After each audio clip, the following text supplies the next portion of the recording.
I loved the first Joker movie, so when I heard there was going to be a sequel, I was excited. But then the reviews came out and so many people were hating on the film.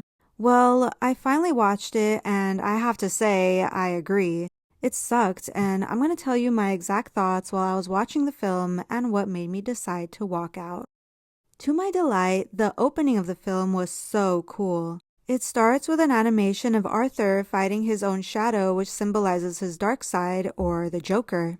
His shadow then dresses him, indicating that Arthur is run by it. I love the animation style and was disappointed when the movie cut to the dark inside of the corrections facility where Arthur is staying. Arthur is so skinny, and it made me instantly feel bad for Joaquin Phoenix. He lost so much weight for a movie just to have it fail. Anyways, Arthur has no joy in his body.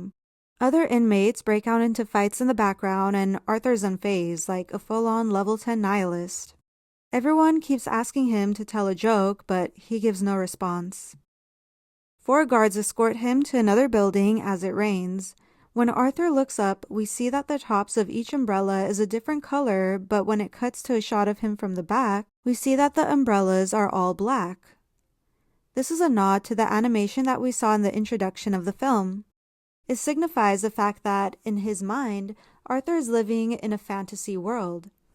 He sees life as insignificant and unreal as a cartoon.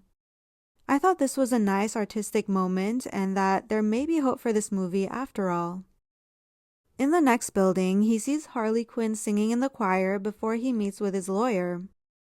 His lawyer says that he should be in a hospital getting treatment instead of in a corrections facility. I thought, okay, this is great. There might be some redemption here. Maybe he'll end up in a hospital and he'll have the chance to improve himself. But this was naive of me. The lawyer then tells him that something caused a split in him, that when he committed the murders, he was someone else, that someone being the Joker. This is what the animation at the beginning foreshadowed. He then joins the same music class as Harley's in. She says that she watched the movie that they made about him and she references the scene with the staircase. So, is the first movie like a movie the citizens of Gotham can watch? I was kind of confused here about what the movie she saw was exactly, because she kept referencing scenes from the first film. Then it happens. The first musical number. This part came out of nowhere and it confused me. I thought, is this a musical? And then I remembered that it is, and I was kind of annoyed. Musicals are not my first choice when it comes to movies, so this is the first strike in the Joker sequel's failure. They betrayed their audience. Then, as if the musical number didn't suspend my disbelief enough, Harley finds a matchbox and starts a fire. Like, why is there a matchbox sitting in the movie room where the inmates hang out? Then there's this really cinematic shot of them kissing as people rush out of the burning building. I was certain that this was something that Harley was imagining because of how unrealistic the whole scene was, but no, they actually end up escaping. Arthur gets caught and put into solitary confinement while Harley's free. Yeah. Then it cuts to Arthur laughing in his cell. Harley got him to smile again, so at least our main character is happy, I guess. Then, guess what? Harley appears in Arthur's cell out of nowhere. She's like, the guards let me in. What? What do you mean the guards let you in? So they proceed to have sex, which is totally normal, then she leaves. Now Arthur meets with the press for an interview. His lawyers remind him that he's not the Joker, he's Arthur. Well, he totally proves that he and the Joker are one and the same because he's super combative with the interviewer. He says he's different now, but it's clear he's not. He tells the interviewer that he's just like Murray and everyone else, which means he doesn't like anyone. So, how has he changed exactly? Then he starts singing. Moving on, Harley sees Arthur singing on TV, so she steals the TV because why not? Then we cut to Arthur randomly laughing, and it's so sudden and forced that I just had to laugh at how ridiculous it was. Then we see Arthur in court, and Harley Quinn is there in true stalker fashion.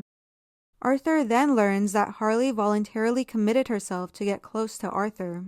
So yeah, she's actually a stalker who stalks the Joker. Why didn't they make her the psychiatrist who falls in love with the Joker? Honestly, that's a much more interesting story to me. They probably didn't do it because they didn't want to do the whole woman gets manipulated by a man trope. The problem is, in trying so hard to avoid controversy, they ended up with a story that just doesn't work. After another musical number, I was so done. This movie didn't add anything new, it just betrayed the first film's tone and audience. And then, the final moment for me, Harley reveals she's pregnant. That's when I got up and left. I just couldn't take it anymore. I feel bad because Joaquin Phoenix is an amazing actor and Lady Gaga is so talented, but even great actors can't save a movie with an identity crisis. This is what happens when you take criticism too seriously. The first film was divisive, and instead of sticking to his vision, Todd Phillips tried too hard to please everyone, which, of course, backfired. So, yeah, if you skip this one based on the reviews, congrats. You saved yourself 2 hours of regret. Unfortunately, I can't say the same. 2 out of 10. Did you watch Joker 2? If so, what do you think? Let me know in the comments, and don't forget to like and subscribe. See you in the next one.